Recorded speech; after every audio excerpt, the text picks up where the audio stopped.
सदा विजय पाते हैं, सदा विजय पाते हैं। हम विजया एकादशी की आओ कथा सुनाते हैं, हम कथा सुनाते हैं।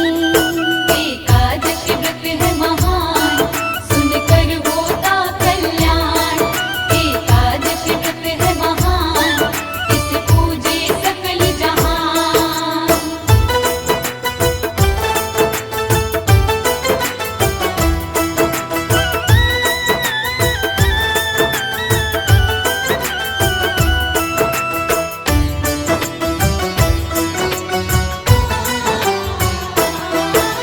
श्री कृष्ण से बोले युधिष्ठिर करके उन्हें प्रणाम। फागुन मास की एकादशी का बतलाओ मुझे नाम। कृष्ण पक्ष में कौन सी एकादशी आती है भगवन, क्या उसकी विधि समझाओ करके जरा वर्णन। राजा युधिष्ठिर से बोले तत्पर केशव भगवान, आओ बताओ उसके विषय में सुनो लगा कर ध्यान। फागुन मास के कृष्ण पक्ष में एकादशी जो आती, यही एकादशी ही राजन विजया एकादशी कहलाती। इस व्रत को करने वाले सदा ही विजय पाते हैं, हाँ विजय पाते हैं। हम विजया एकादशी की आओ कथा सुनाते हैं, हम कथा सुनाते हैं। एकादशी व्रत है महान, सुनकर होता कल्याण। एकादशी व्रत है महान, इसे पूजे सकल जहान।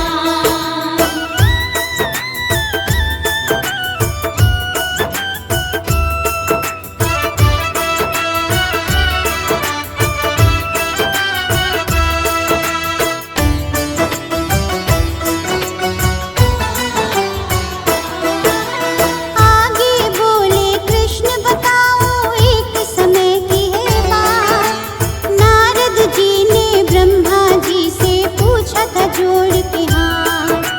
विजया एकादशी के बारे में मुझको बतलाओ, क्या है इसका महात्म्य जगत पिता थोड़ा समझाओ। जगत पिता ब्रह्मा जी ने तब नारद को बतलाया, विजया एकादशी का महात्म्य सारा उन्हें समझाया।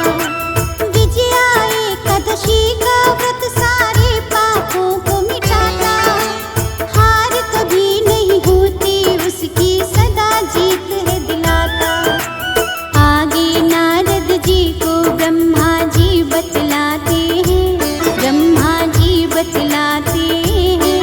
हम विजया एकादशी की आओ कथा सुनाते हैं, हम कथा सुनाते हैं। एकादशी व्रत है महान, सुनकर होता कल्याण। एकादशी व्रत है महान, इसे पूजे सकल जहान।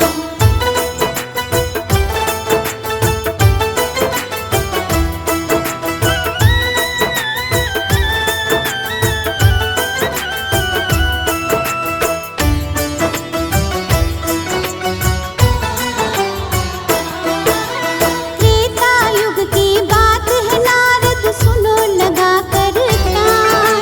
14 वर्ष का पाए थे वनवास प्रभु श्री राम। लक्ष्मण और सीता संग पंचवटी में निवास किया था। लंकापति रावण ने वहां से सीता का हरण किया था। खोजा बहुत सीता को मगर वो फिर भी ढूंढ न पाए। खोजते खोजते वो मरणासन जटायु के पास आए। सीता जी के विषय में जटायु राम जी को बतलाए। आगे चले प्रभु तो उनको हनुमान नजर तब आए। हनुमत ही प्रभु की सुग्रीव से भेंट कराते हैं, वो भेंट कराते हैं। हम विजया एकादशी की आओ कथा सुनाते हैं,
सुनाते हैं, हम कथा सुनाते